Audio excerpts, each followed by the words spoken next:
Crisis en Turquía, protestas sociales y consolidación del poder del neosultán Erdogan.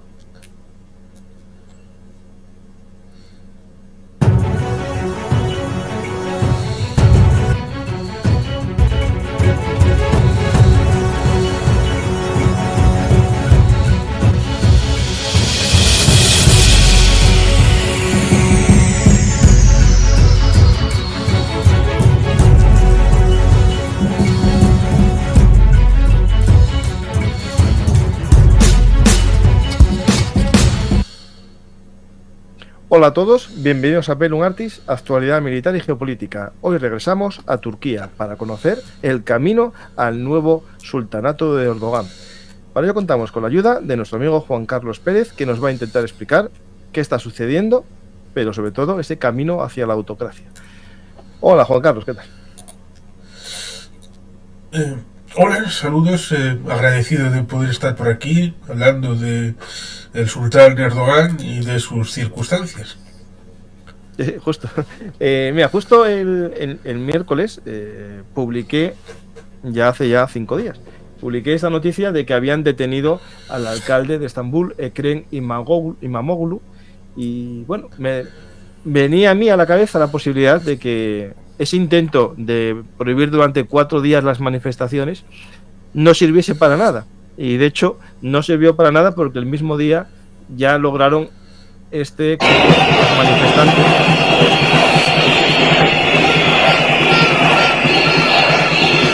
Aquí estamos viendo miles de personas en Estambul, ¿no? Quejándose de la detención del alcalde, que después explicaremos quién es y por qué supuestamente lo detienen, pero realmente no están ahí solamente por la detención de un alcalde, sino porque tienen miedo que el camino hacia la autocracia se consolide, ¿no? Sí, porque nos encontraríamos en paralelo con aquel famoso poema de vinieron por los judíos y yo no era judío, vinieron por los cristianos y bueno, yo no era católico y se llevaron a los católicos. Bueno, que a veces tiene diversas versiones, porque nos encontraríamos con que, no sé si te acuerdas de las últimas elecciones presidenciales, el candidato opositor, como me ha recordado mi amigo kurdo Özkan Çetin, había tolerado el candidato opositor que hubieran secuestrado, degradado, detenido y legalizado a partidos kurdos, a miembros del parlamento kurdos y por lo tanto digamos que tenía esa ambivalencia en la que por un lado eres opositor a Erdogan, pero con esa situación en la que tratan de establecer que todo el ámbito kurdo es terrorismo, es Abdullah Öcalan, es el PKK, quieren separarse para tratar de obtener grandes mayorías y por tanto ahora han vivido lo que ellos tuvieron como kurdos, ahora lo han traspasado al ámbito de İmamoğlu, que fue ya objeto de un problema en el ámbito electoral porque en las propias elecciones a alcalde el propio Erdogan logró que los tribunales establecieran la ilegalidad de la elección porque se le ocurrió decir que los miembros del comité eran tontos. Un insulto gravísimo. Hay un delito en Turquía que es insultos a los funcionarios y cargos públicos. Pero claro, a ver, yo entiendo que una cosa es decir que cometes un delito y bueno, eso es un delito, ¿vale? Es un delito de injurias o de calumnias, depende el grado. Pero claro, llamar tontos entonces en España estamos todos detenidos algún día. Sí, creo que no quedaría prácticamente ningún cargo electo en España. Porque lo que se dice... Ni ciudadano. Sí. Ya, pero en principio, más allá de detenerles a los ciudadanos, quitarles el cargo público que puedan tener, pues eso no lo puedes hacer. En el caso de İmamoğlu, lo que querían hacer era quitarle el cargo público.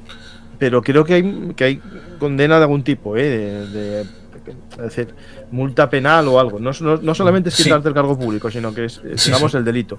De hecho, a este hombre, aquí, bueno, İmamoğlu, le acusan en esta última detención, como muy dices, de contactos con partidos kurdos, pero sobre todo también de corrupción. Sí. Y algo que es muy interesante es una jugada, una estratagema, que quieren anular su título universitario.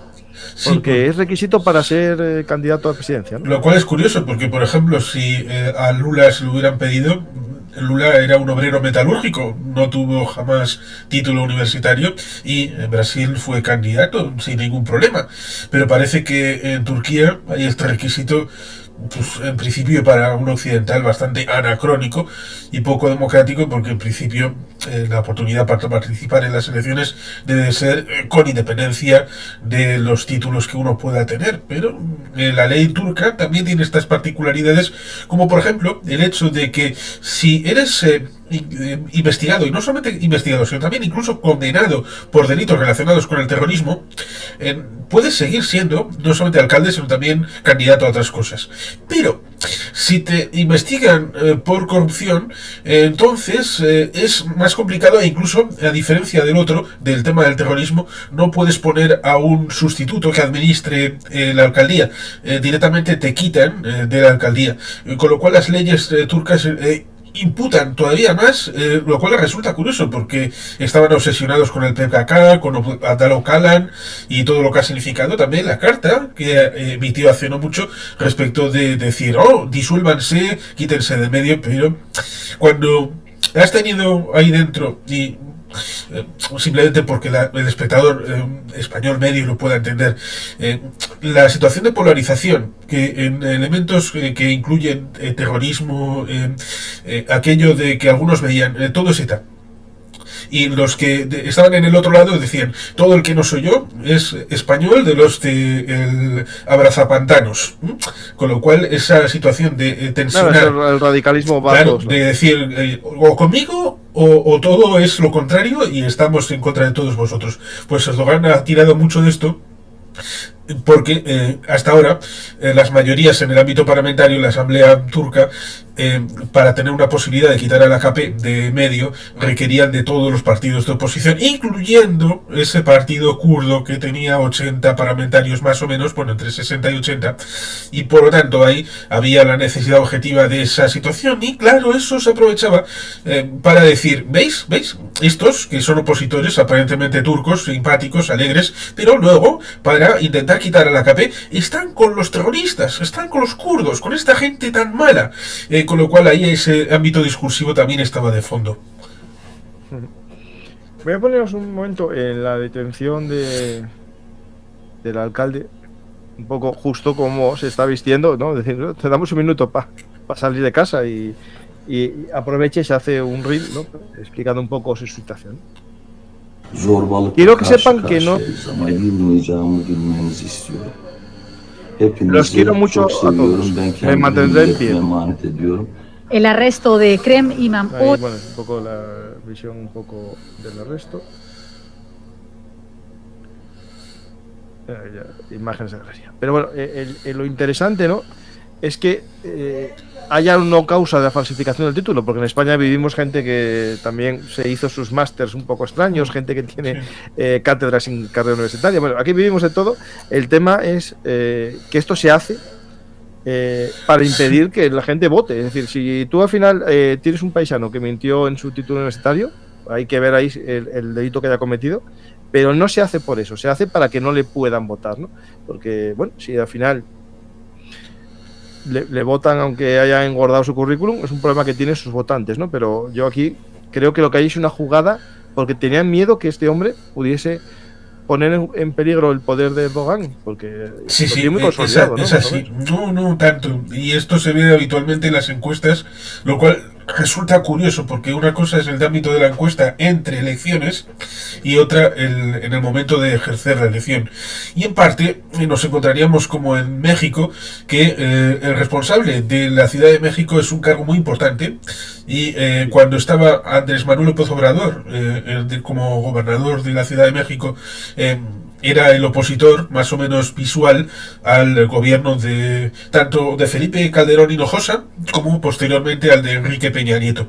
Y aquí nos encontramos con la situación de que históricamente la capital ha sido Estambul, es la ciudad más importante, a pesar de que la capital ahora sea Ankara, y por tanto una situación que viene cuando, y seguramente habrá que desempolvarlo, el libro aquel de Choque de Civilizaciones de Samuel P. Huntington, que hablaba de países escindidos. Uno de los países que decía era Polonia, otro otro decía que era Ucrania, otro decía que era Turquía, porque en buena medida la zona de Ankara votaba en un determinado ámbito, y ahí vemos las situaciones de lo que es Estambul, Esmirna, que es Izmir, La costa, toda la costa del Mediterráneo.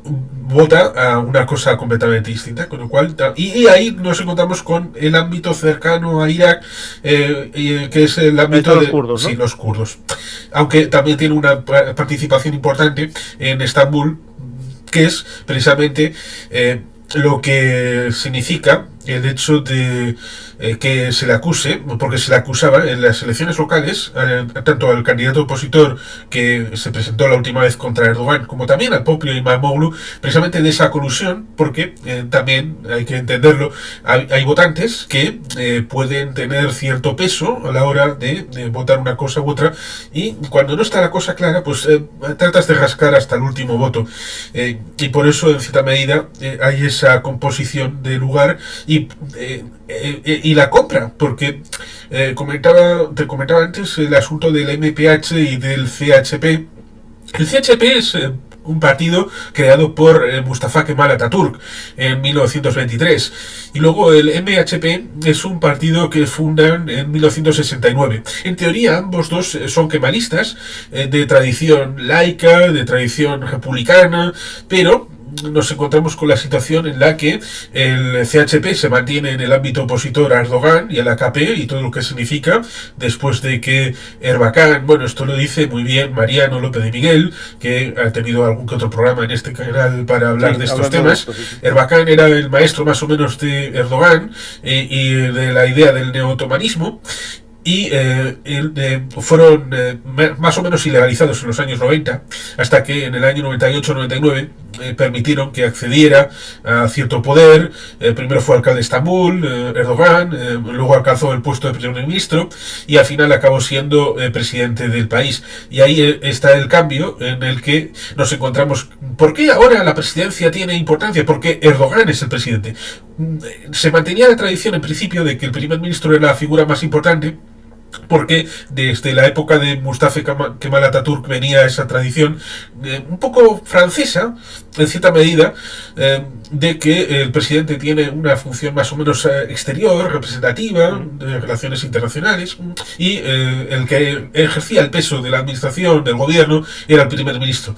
Pero evidentemente Erdogan, con esa visión neo-otomana, pero no sé si puedo decirlo en italiano, sin coglioni para nombrarse sultán, pues como el zar Putin, que no tiene para meterse en la catedral y decirle a su amigo Kirill, oye, nómbrame zar de todas las Rusias, pues Erdogan pues se conforma con ser el presidente de Turquía, lo cual es contradictorio también con el ámbito otomano, porque como has recordado también en otros programas, porque aquí no solamente hay actualidad, también está el canal de historia, la profundidad histórica de la situación. El Imperio Otomano era mucho más que Turquía. Turquía nace en 1923 como una reducción del Imperio Otomano, en donde se hablaba en buena medida el árabe, y por eso el turco tiene una posición menor, porque la propia situación del Islam establece que la lengua de comunicación de la palabra sagrada de Alá se establece a través del árabe, y eso es, la tierras del Islam se hace a través de este idioma. Precisamente con Carlos Caballero Jurado, un buen profesor, enseñando ciertamente ese momento final en el que se conformaron, debido a esa situación final de la Primera Guerra Mundial, con tener un país puramente turco, lo cual, como se puede ver... Ahí vino la limpieza de los armenios, sí, de los kurdos, la reducción a mínima expresión. Choca también con esta idea no otomana de participación tanto en Libia como el choque con Grecia, incluso la situación, y lo comentabas en la última charla que está recientemente subida, respecto de la vertiente hacia el Mar Rojo, hacia la situación de Puntland y de Somaliland y Somalia en relación con Etiopía, y la situación también que viene, es que, claro, vas enlazando, y ahí hubo una guerra, la del Ogadén, del 78-79, para que los soviéticos tuvieran una zona para tener una base de proyección hacia el Índico, y ahora los turcos quieren también lo mismo. En Mogadishu quieren tener una base de proyección hacia el Índico. y por eso también hay esa visión que no solamente está dentro, sino también trasciende. ¿Cómo se hace esto? Pues teniendo poca disidencia interna, teniendo el control completamente del país.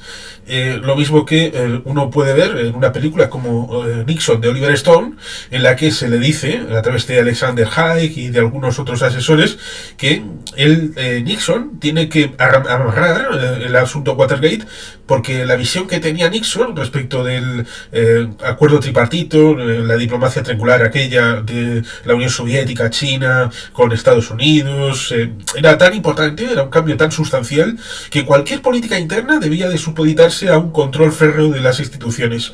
Evidentemente, en una democracia en aquel momento como era Estados Unidos, los mecanismos funcionaron, el Watergate hizo tumbar a Nixon, pero debido a esto nos encontramos con aprendices de brujo, con la situación del señor Gulen en 2016 con el autogolpe, porque al fin de cuentas no se ha logrado demostrar que hubiera un golpe real, sino un intento de reajustar esa situación en la que en los años 80 y 90 en Turquía el ejército había servido de freno a intentos islamistas, incluso había dado algún que otro golpe de estado contra esos intentos de gobiernos islamistas, pero evidentemente la situación del mundo no es una foto fija, es suelo decir, es like a rolling stone, es como una piedra que gira y gira, y para moverla pues cada cual trata de meter su palanca, y cada gobierno pues trata de hacer su limpieza del ejército, vas nombrando a nuevos oficiales, vas estableciendo nuevos generales, y al final te encuentras con que en 2016 da la puntilla final, retirando un montón de oficiales que todavía quedaban, y evidentemente ahora es difícil que ante estas situaciones respecto de la detención de Imamoglu vaya a haber lo que hubo en otras épocas en el siglo XX de freno laico a través del ejército, que es lo que se estableció en la época del siglo XVIII para tratar de meter las ideas de la Revolución Francesa en el Imperio Otomano. No, claro, el ejército ya lo tiene, yo creo, ya controlado. Y aparte los tiene también en activo con la frontera sur, ¿no? Con todo el conflicto en Siria. Por lo tanto, yo creo que el ejército ya no va a ser un freno al fin de la laicidad, yo creo. Y que en principio las elecciones presidenciales son en 2028. Ha dicho alguna que otra vez Erdogan que estará la última vez que se presentaba, que ya por rojito vivo ya no iba a volver a presentarse, pero yo también recuerdo haber leído un libro de Palomo Graciano, que hablaba en el año 93 acerca de que era la última vez que Manuel Fraga, que fue presidente de la Xunta de Galicia, que lo fue en 1989, se presentó otra vez en el 93, y que hasta el 97. Y en el 97 se volvió a presentar, en 2001 se volvió a presentar, y en 2005 se volvió a presentar, aunque esta vez perdió. Con lo cual, con algunos no se puede uno fiar. Putin nunca lo dijo, yo no me presento por imperativo legal. Y fue primer ministro. Hasta que cambió la norma, claro. Con lo cual Erdogan creo que se quiere presentar en 2028, pero un poco como el ferrolano que hacía las cazas con túnel de viento y le ponía la pieza para que fuera bastante fácil de cazar, pues parece que Erdogan quiere que le pongan la pieza fácil y no quiere nadie que pueda tener carisma ni posibilidades de... Lo cual resulta, como digo, curioso, porque las primarias para el CHP son ahora. Precisamente en este momento de disturbios, en este momento de tensión, en este momento de dificultad, con consecuencias bastante curiosas, porque el CHP se supone que tiene 2 millones de afiliados. Han abierto las primarias y han votado un montón de gente. Casi dicen que han votado 14,9 millones de personas, lo cual es muchísimo más de los propios afiliados del CHP, aunque las elecciones en principio son en 2028. Es decir, todavía quedarían 2-3 años para llegar a ese momento. Con lo cual tener unas primarias para un momento que va a llegar dentro de tanto, de aquí a entonces pueden pasar tantas cosas. Ese es el punto que yo no termino de entender, más allá de tal vez preventivamente coger a y darle el ropaje del candidato de la oposición para darle un poco de empaque frente a lo que sabía que iba a venir, que es este intento de inhabilitación. Claro, si anulan el título universitario, no le da tiempo a estudiar una carrera. No, si yo no me río en serio, o sea, porque claro, el requisito que tienen es esto, y al parecer está anulado ya el título porque la propia universidad dice que hubo una cosa rara. Es decir, este hombre ya no se puede presentar. No sé para qué lo detuvieron. Piénsalo bien, ¿para qué lo detienen? Si tú tienes un tío que ya lo tienes anulado el título universitario, si ya está anulado, yo no lo hubiese detenido para hacer un mártir. Quizá porque no se crean sus propias mentiras. Ya. Lo cual es hacerlo, es como hacer una falta televisada. Porque si tú no te crees tus mentiras y además lo demuestras en público poniendo otras cosas, otras medidas en contra del candidato, forzando el cambio de tipificación del delito de terrorismo a corrupción. Corrupción, ojo, cuidado, que no estamos hablando no estamos hablando de Suecia, no estamos hablando de Dinamarca, estamos hablando de Turquía. Que corrupción, creo que, como diría aquel, tiene una miajilla de corrupción por ahí. Alguna cosilla, como algún que otro terremoto en el que las construcciones viejas de la época... Tenían papel de periódico por dentro. Sí, que las construcciones viejas se mantuvieron y las nuevas eran las primeras en caerse. Lo cual, evidentemente, es que hay algún cazo que había por ahí entre amigos constructores y luego... alguno, pues por el que dirán, han ido pues metiéndoles algún puro judicial, alguna de estas cosas, pero todo el mundo sabe que en Turquía hay corrupción, con lo cual decirle la sartén al cazo de ¡ay, Imamoglu es corrupto! Pues no sé, igual sí, igual no, pero la hipocresía debería de valer para algo, y es que algunos no se ponen ni rojos, lo cual ciertamente es alucinante, pero como eso de vas poco a poco con la ranita que está tomándose el baño en el balneario y va subiendo la temperatura, pues esto han hecho con los turcos, sobre todo con leyes, por ejemplo, de tema de Twitter, ahora X.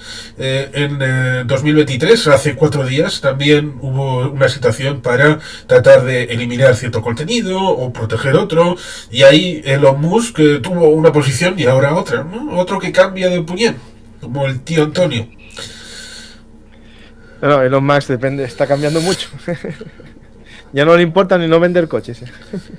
Pues el camino que tiene Erdogan, claro, en la parte geopolítica, aquí dedicamos varios programas a la Naví Batán, ¿no? Que es su patria azul, esa idea de expandirse por el Mediterráneo en busca del gas. También hablamos con Mariano en otro programa sobre el tema de todo lo que tiene que ver con los países turcomanos, ¿no? Esos Dostán, y especialmente el norte de Siria también.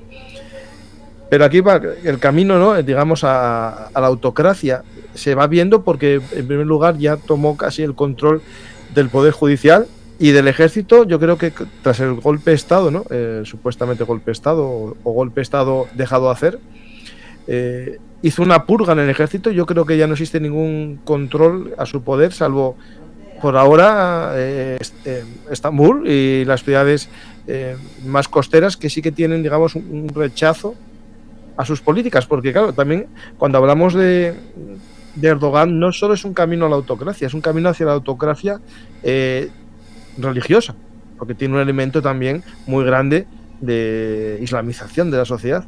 Él es un seguidor conectado con los hermanos musulmanes turcos, y eso hay que recordarlo. No solamente es autocracia, es también acabar con la laicidad, porque, bueno, sí. Atatürk no era un demócrata a la usanza moderna, era un autoritario laico. Este es autoritario religioso, que es importante porque está acabando con lo que sería la Turquía moderna, ¿no? Sí, que era en buena medida de origen macedonio, si no recuerdo mal, el señor Atatürk. Bueno, igual ahora me sí, pero por ejemplo Atatürk cogió mucho también de todos estos pensadores autoritarios de Europa, ¿no? Sí. Y al final, al revés, muchos, por ejemplo, si no recuerdo mal, incluso Mussolini y el cabo austriaco se influyeron en la figura de Atatürk. Lo quiero decir para que no penséis que Atatürk era un demócrata, no, era un autoritario laico.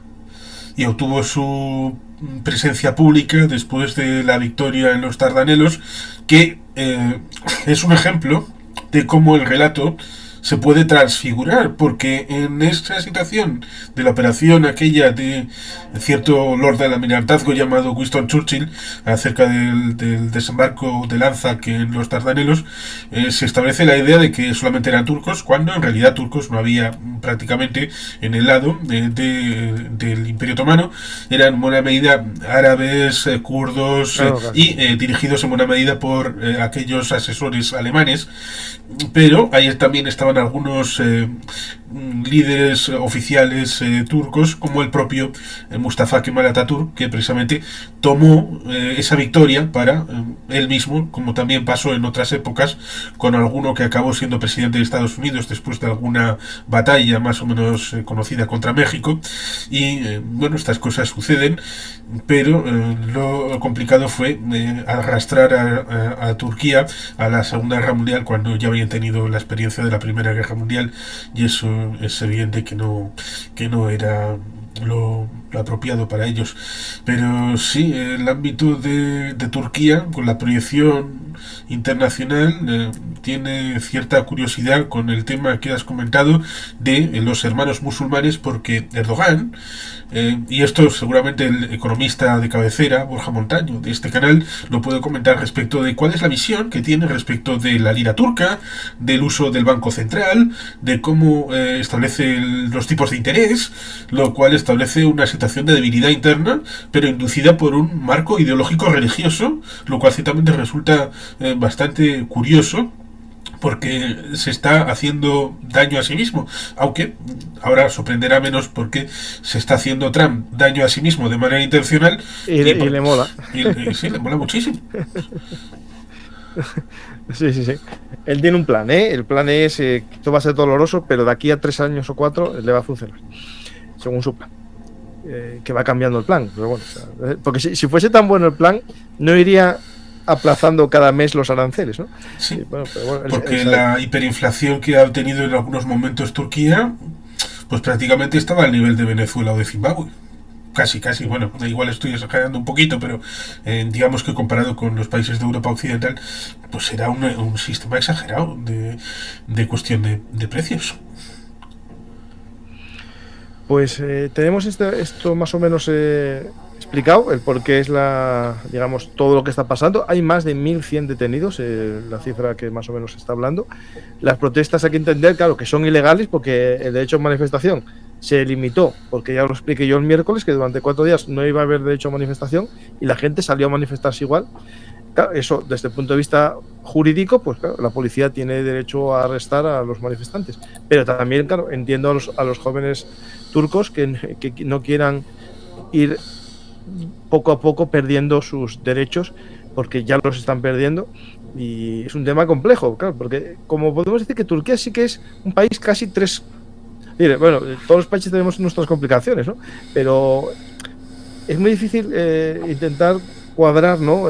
Una zona interior islamizada con unas ciudades muy occidentalizadas, es decir, y eso es muy complejo de intentar unir las dos visiones, ¿no? Por eso Samuel Huntington decía aquello de país escindido. Y 32 años después parece que es una hipótesis que va a volver a coger alguna fuerza. Por eso recomiendo a la gente que tal vez al principio, porque igual coger el libro es algo demasiado grande, hay un artículo inicial que luego fue invitado el autor a extenderlo, y ahí sale el libro. Quizá la gente que vaya al artículo primero, y si piensa que esto amerita tener una lectura más profunda, pues entonces que sepa que luego hay el libro. Pero la idea es eso, que en determinadas áreas se vota en un sentido, en un voto tan mayoritario, que en la otra se vota completamente en otro sentido. Y es tan profunda la división que el sentido de la vida, el sentido de orientación de lo que es bueno, de lo que debe hacerse, es tan diferente que en realidad hay más de un país dentro de uno. Otra cosa es que látigo, porque esto se suele hablar respecto de Rusia, creo que en algún programa lo has comentado, que Rusia es a veces imposible de señalar como una democracia precisamente por esas contradicciones internas que solamente una dictadura, una autocracia sería capaz de manejar, de embridar. Pues hay quien piensa también en otros lugares que, por ejemplo, China, que solamente con el Partido Comunista es posible amalgamar un sistema en el que los de la costa detraigan recursos suficientes para poder igualar lo que tiene Xinjiang, Tíbet, para tener una situación más o menos equilibrada. Y parece que Erdogan piensa lo mismo respecto de la costa para con la zona del interior. Recuerdo una película que es América, que habla de comienzos del siglo XX, de turcos precisamente de la zona rural que emigraban a América, con lo cual ahí también se puede ver esta idea de que una cosa eran los que vivían en las zonas costeras y más o menos pudieran tener relación mediterránea, y luego los que directamente veían una revista y decían, voy a América porque ahí está el destino y la felicidad y la alegría. Sí, sí.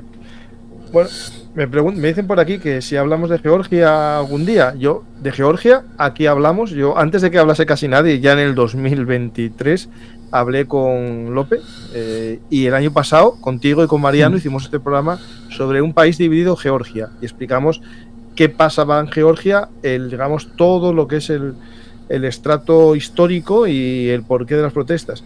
¿Habrá que volver a hablar un día de Georgia? Pues nos volvemos a reunir aquí los tres y hablamos, pero sí que hablamos, ¿eh? Os invito a buscarlo.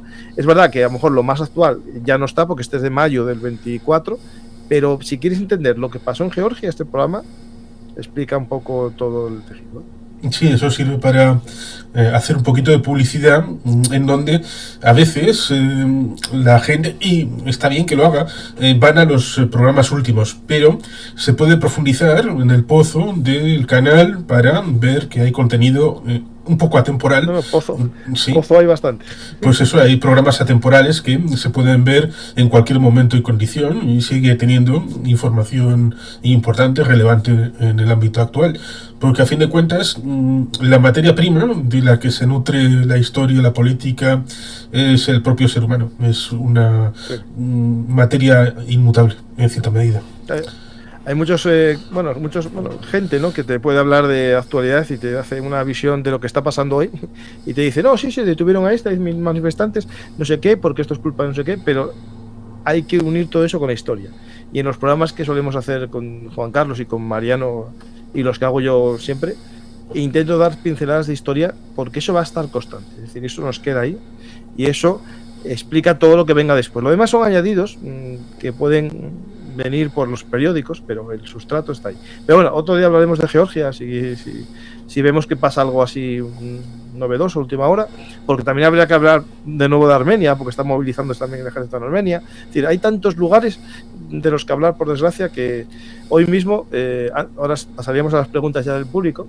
Hoy hay una noticia que es de Estados Unidos, para que veamos a veces la falta de profesionalidad de algunos, pero algunos ya prometen, ¿no? A mí, cuando vi la lección de Peter Heges, yo ya dije, este promete, este va a ser magnífico, ¿no?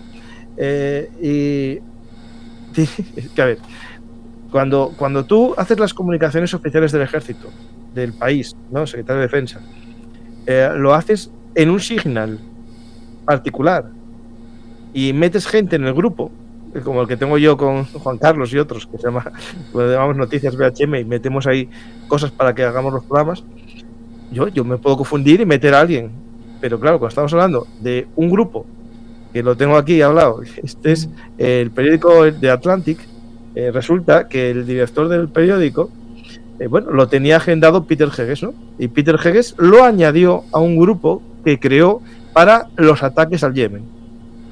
Y lo metió, el tío cayó y fue viendo todo lo que iban a hacer antes de pasar. Y aquí están las capturas del grupo de Signal en el que van aplaudiendo los ataques al Yemen. Y hay también localizaciones de los objetivos y todo. Es decir, esto lo subieron a un grupo de Signal, que es una aplicación privada que no forma parte, digamos, de los estándares del Pentágono, y añadieron sin querer al director de un periódico al grupo. O sea, la falta de profesionalidad de los que están dirigiendo el mundo, ¿eh? Y ya nos metemos ya en pensamientos de esta gente. Cada uno tiene los suyos y la gente vota. Pero claro, tú cuando estás hablando de este nivel de profesionalidad, esto ya parece, no sé, el WhatsApp de padres de alumnos de un colegio. O sea, sí, precisamente en WhatsApp quiero recordar que una plantilla de un equipo de fútbol español metieron a un periodista bastante conocido, aunque era en buena medida para gastarle una broma. Esta gente que hizo la aplicación y la que la usa, parece que poca historia saben, porque Signal, en el mundo del acuarelista austríaco, era una revista. Sí. Con lo cual, ojo, cuidado, porque es que lo están dejando votando. Sí. No, es bestia. Porque es ilegal. A ver, acordaros, esto hay que recordar una cosa muy importante. A Hillary Clinton le metieron un juicio por usar el correo electrónico no oficial, acordaros. Sí. Precisamente por eso yo el 1 de agosto del 2016 hice un artículo diciendo que Estados Unidos tenía un traidor como candidato republicano. ¿Por qué? Pues porque a diferencia de lo que habría hecho Nixon o Reagan o Gerald Ford o cualquier otro candidato tradicional republicano de toda la vida, Trump pidió, por favor, que entraran, saquearan la cuenta del Partido Demócrata y de Hillary Clinton para sacar cualquier tipo de información. Si eso lo pides directamente, que los rusos, un agente extranjero, entre ahí, pues tú estás haciendo traición al país, vendiéndote a un elemento extranjero.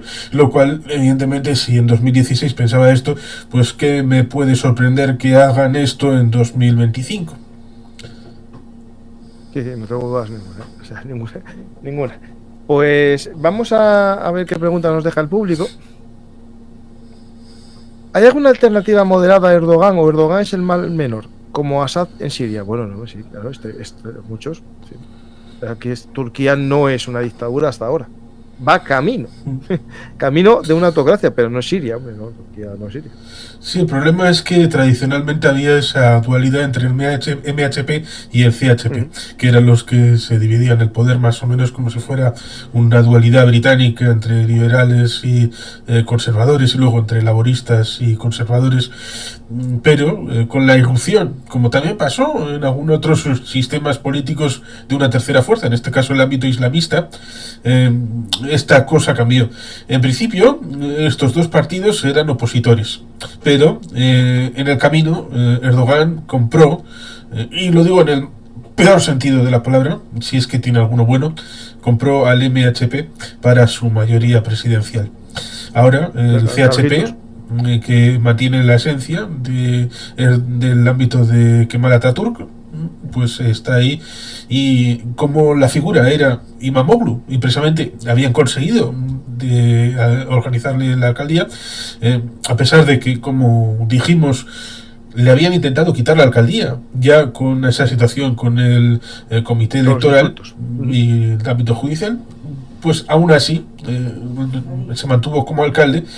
Y era una figura que precisamente tenía la visibilidad suficiente para poder contender respecto de Erdogan, porque a fin de cuentas también conviene decir que las elecciones en Turquía son un poquito sospechosas. No tanto como las de Lukashenko, ni tanto como las de Putin, pero también tienen su punto de ojo, cuidado, que aquí los observadores podrían encontrar muchas cosas, y por eso se trata de restringir que no estén mucho por ahí, con lo cual es complicado, y por eso, dentro de la complicación, encontrar a alguien con capacidad, con proyección, con visibilidad, que pueda recibir el apoyo de grandes mayorías, es más complicado que, por ejemplo, si estuviéramos en Países Bajos, Austria o en Finlandia. Sí. Vean, aquí nos están viendo alguien que vive en Turquía. Bueno, se ve la pantalla, no está para entero el pedazo de texto, pero lo leo. Vivo en Turquía y el desconocimiento sobre este país en Europa es insultante. La situación es muy volátil, de preguerra civil. Pregunta. No lo sé, pero incluso el 50% de la gente que apoya a la AKP se nota mucho cansancio en la gente. La paz con el PKK Los prokurdos era la idea para darle más apoyo en el Parlamento, pero les ha salido mal. ¿Qué pasará? Yo no apostaría, esa es mi pregunta. Yo no sé qué puede pasar. Yo tampoco apostaría porque normalmente cuando apuesto suelo perder. Pero sí, resulta interesante cuál puede ser la reacción de la base del AKP y sí, están a tope con cualquier cosa que haga Erdogan y la deriva ha sido suficientemente gradualista para que sea aceptada por las bases, le acompaña todo el paquete completo. Eso es una pregunta que habrá que hacerse acerca de las aventuras tanto internas como externas y a ver cuál de las dos puede ser la galvanizadora para que esas mayorías se mantengan y decir, bueno, no pasa nada, vamos a estar un poquito más, o jugar a la contra de vamos a resistir para que no venga ese y ponerle en el frontispicio de ese otro todo lo malo porque ese es fascista o comunista o rojo o ateo. Esto en Turquía puede funcionar bien, lo de es ateo, viene aquí a quitarnos nuestras creencias, lo cual resulta curioso porque en la basílica mezquita de Santa Sofía, que en principio era museo, fue Erdogan hace un pocos años el que quitó y la volvió a meter como mezquita, lo cual ciertamente va en contra del diálogo interreligioso. Por supuesto, ser cristiano en Turquía es una cosa bastante complicada, no tanto como en otros países de la región, pero sigue siendo también un poco complicado. Sí. ¿El alcalde detenido de qué tendencia política es, más o menos? Pregunta. Kemalista del CHP. Pero bueno, claro, eso a nuestra versión que sería un poco... No sé. Lo de la versión, eso ya es complicado. Porque en algunas cosas tenía algo de izquierdas, pero bueno, sí, son conservadores también. Claro. Erdogan, cuando en 2003 se presentaba, 2003-2005, se presentaba por Occidente, se trataba de presentar como si fuera la CDU, es decir, era un partido de demócratas musulmanes. Sí, democristiano, lo islámico y todo esto, pero ¿alguien se puede creer que sea eso ahora mismo? No. Yo creo que casi lo que está representando el alcalde es lo que se puede llegar a perder si sigue la vía del sultanato, ¿no? Es decir, yo creo que ahí votará gente de centro derecha laico, de derecha laicos y de izquierda. Es decir, sí, es un poco salvando las distancias. Sí. No quiero decir que estén en ese punto, pero cuando Edmundo González Urrutia presenta la candidatura, él viene de COPEI, que era el Partido Democristiano, y bajo su coalición está María Corina Machado, que es de centro derecha, sí, pero también hay partidos que están en la Internacional Socialista, con lo cual es una amalgama precisamente para tratar de reinstaurar una república que sea democrática, independiente, más o menos. Tal vez ese sea el concepto de amalgamar a todo el que no esté comprado por Erdogan, amalgamarlo en una idea de reinstaurar una república laica como fue la existente durante 75 años en los 3/4 finales del siglo XX. Me parece más grave lo que pasa en Georgia. Bueno, hablaremos de Georgia, Andy. Pero yo de Georgia últimamente creo que, no sé, es que o estoy desconectado, no estoy viendo nada estos últimos días, ¿no? No creo que haya habido algo especialmente... No. Esto lleva mucho tiempo, por desgracia, para los georgianos así. ¿Se ha visto libertarios o banderas libertarias en las manifestaciones? ¿Tiene algún peso o agrupación real que quiere poder político? Bueno, es que a ver, lo de libertario es que depende en dónde lo digamos. Libertario en España tiene más pinta de anarquista, porque en España llamamos liberal a lo que en Estados Unidos llaman libertarian.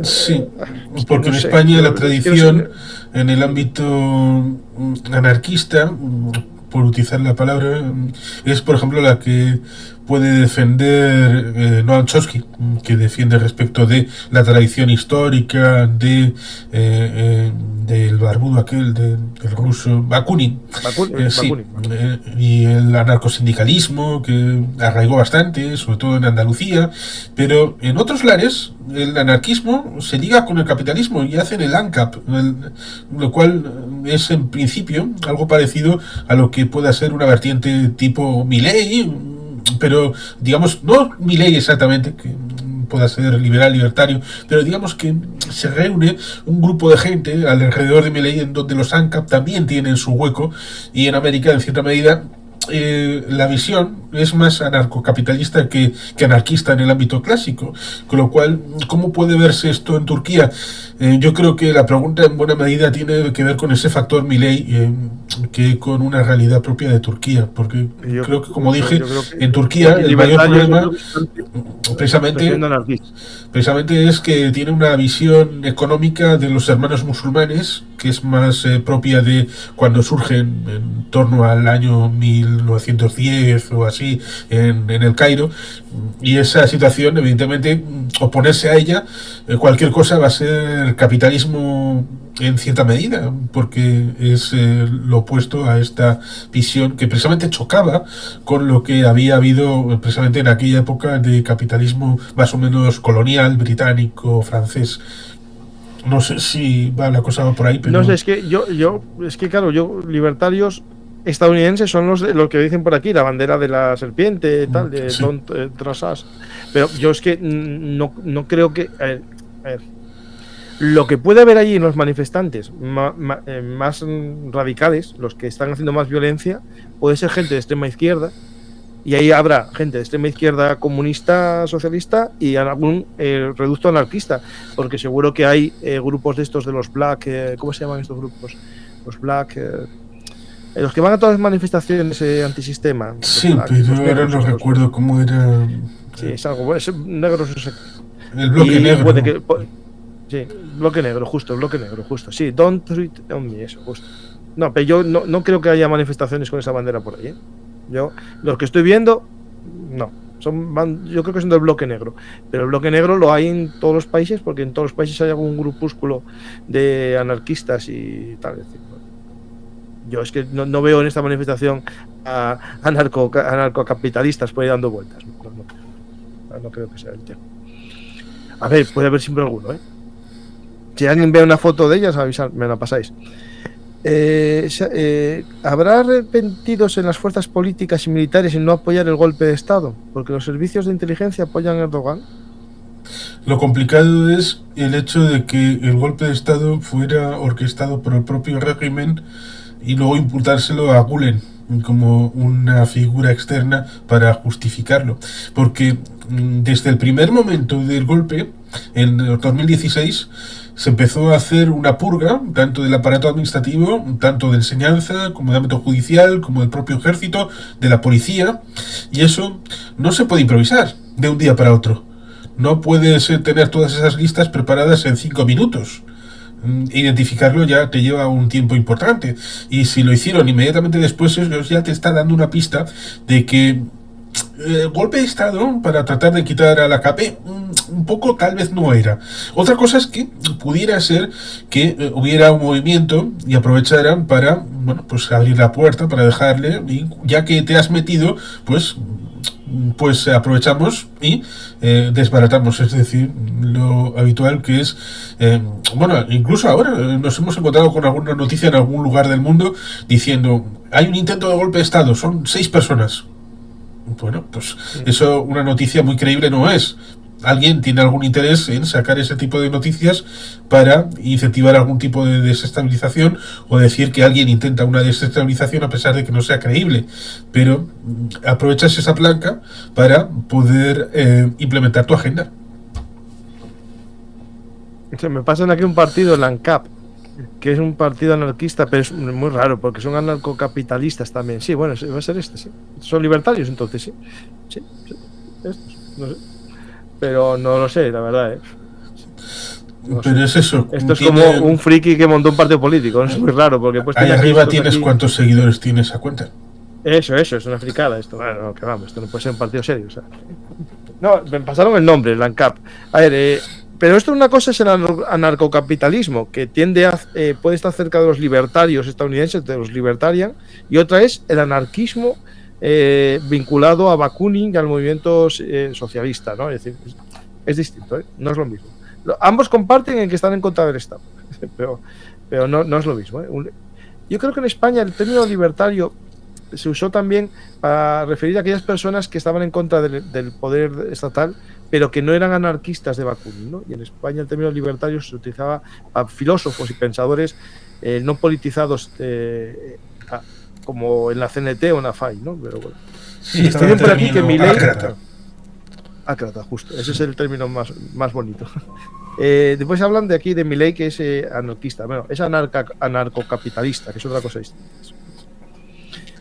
Sí, porque Milei quiere hacer el Estado pequeñito, pero no quiere quitarse el Estado de en medio. Sí. ¿Habrá arrepentidos? Eso está. Bueno, si no hay más preguntas, pues ya estamos...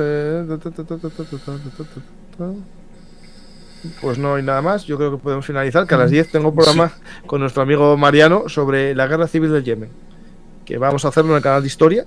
Y todo el mundo habla de los hutíes, pero nadie sabe quién son. Vamos a hacer un programa explicando 60 años de guerra civil en el Yemen. Sí, es interesante ese Mariano, apunte, yo voy a estar escuchando. precisamente porque de esas consecuencias del Imperio Otomano y luego movimientos como los del panarabismo, la época de Nasser y todo esto, precisamente por esa pata que a veces se establece respecto de Egipto con Siria, que supuestamente era la República Árabe Unida, pero incorporaba también a Yemen, y digamos que eso obligó entre el 67 y el 70 a tener a Egipto metido en ese fregado, con lo cual ya en aquellos momentos había guerra.